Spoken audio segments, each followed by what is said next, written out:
আজ যে কলকাতাকে আমরা ট্রাম, ব্রিজ, বাজার, মেট্রো, মানুষের ভিড় আর আলোয় ঝলমলে মহানগরী হিসেবে চিনি, সেই কলকাতার জন্মেরও বহু আগে আদিগঙ্গার কাদামাখা এক নির্জন ঘাটে গভীর জঙ্গলের ভিতরে রাতের অন্ধকারে নাকি শোনা যেত এক নারীর অট্টহাসি।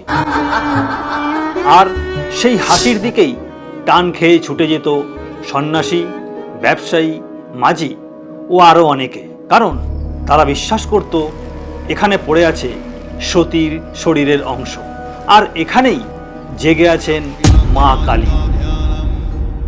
এই মন্দিরের নাম কালীঘাট। কিন্তু কখনো কি ভেবে দেখেছেন এই কালীঘাট মন্দিরটা আসলে কবে তৈরি হলো, কে বানিয়েছিল?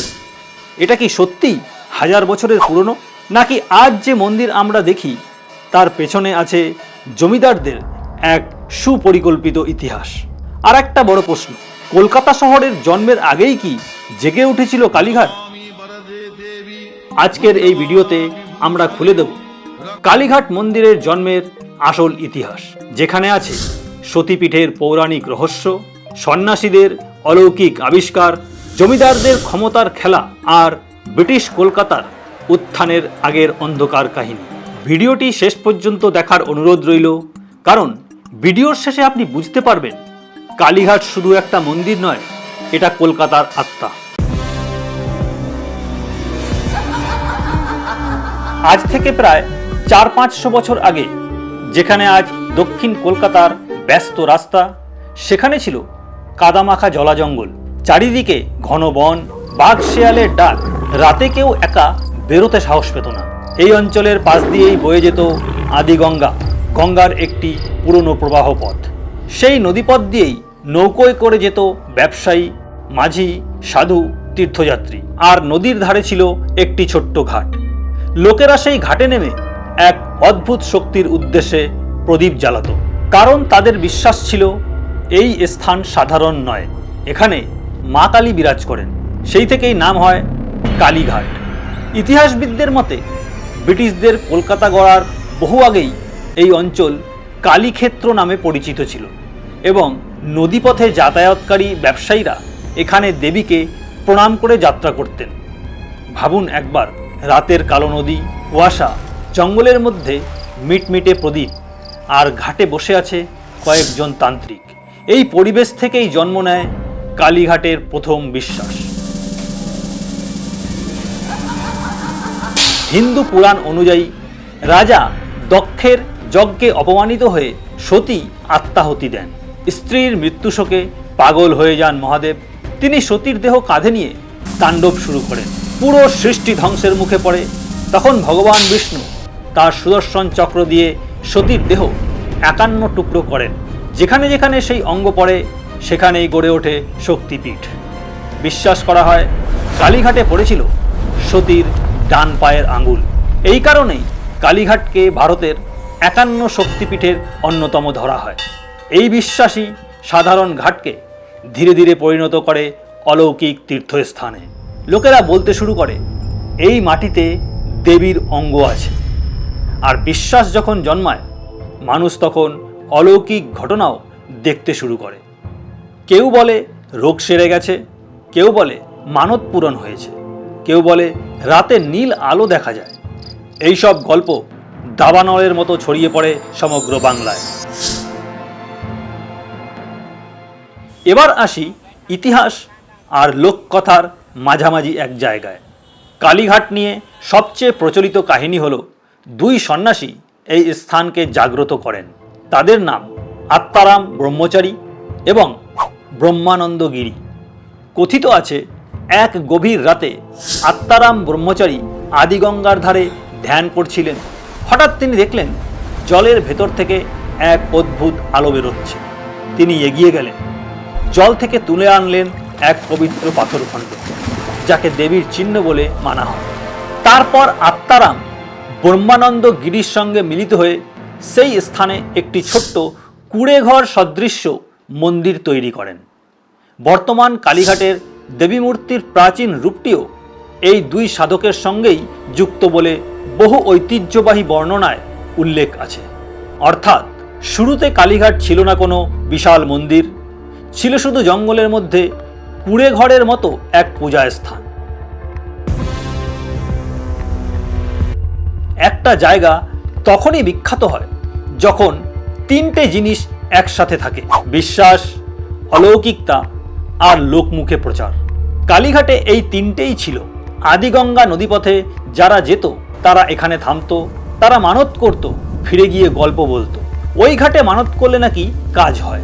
এইভাবে নদীপথের ব্যবসায়ী থেকে শুরু করে সাধারণ কৃষক সবাই আসতে শুরু করলো। যত মানুষ বাড়লো তত চাঁদা বাড়লো, যত চাঁদা বাড়লো তত পূজার আয়োজন বড় হলো।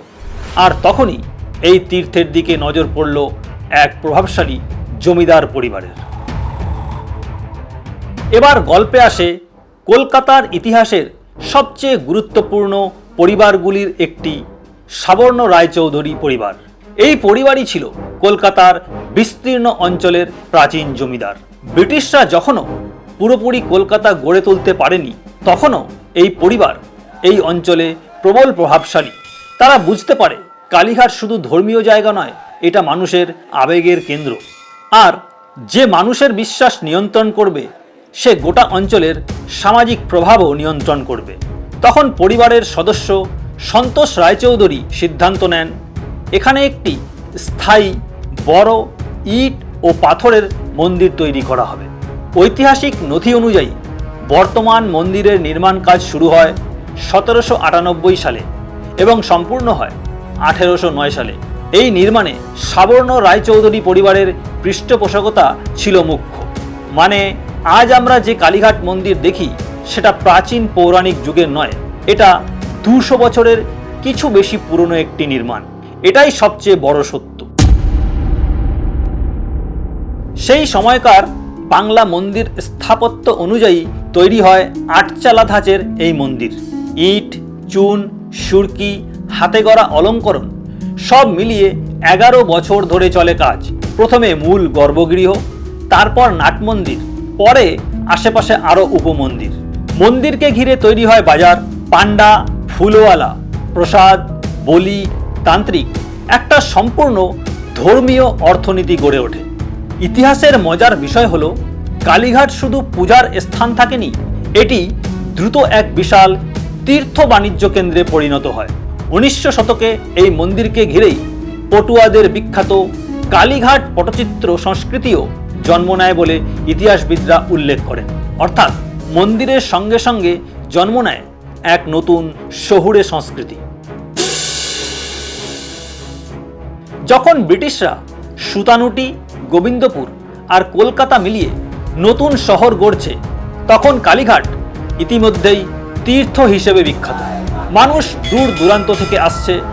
ব্রিটিশরা খুব দ্রুত বুঝতে পারে এই মন্দিরের চারপাশে জনবসতি বাড়বে, আর ঠিক তাই হয়। কালীঘাট হয়ে ওঠে দক্ষিণ কলকাতার প্রাণকেন্দ্র। অনেক ঐতিহাসিক আবার মনে করেন কালীক্ষেত্র বা কলিকাতা নামের সঙ্গে কলকাতার নামের উৎপত্তির একটি সম্পর্ক আছে, যদিও এ নিয়ে বিস্তর বিতর্ক আছে।